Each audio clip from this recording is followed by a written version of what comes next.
আজ সকালে তাড়াতাড়ি রান্না বসিয়ে দিলাম। কারণ আজকে একটা জায়গায় যাওয়ার কথা আছে। তাই তাড়াতাড়ি করে রান্নাটা করে নিচ্ছি। কারণ সবাই খেয়ে দেয়ে তারপর যাবে।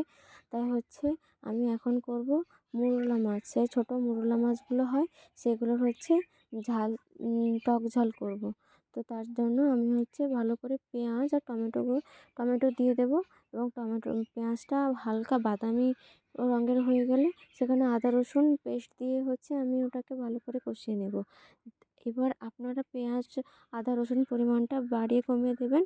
আর যেহেতু এখানটা শুধু মাছের হবে এবং কাঁচা মাছের, তার জন্য আপনারা একটু মশলাটা একটু বেশি করেই দেবেন।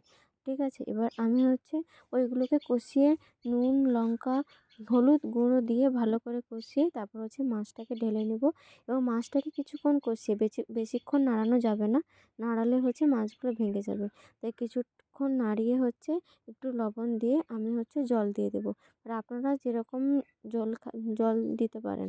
এবার বেশি জল থাকলে স্বাদ থাকবে না। কারণ এখানটা যেহেতু এমনি শুধু মাছের তার জন্য অল্প জল দেবো। অল্প জল দিয়ে ফুটিয়ে লবণ দিয়ে নামিয়ে নেব।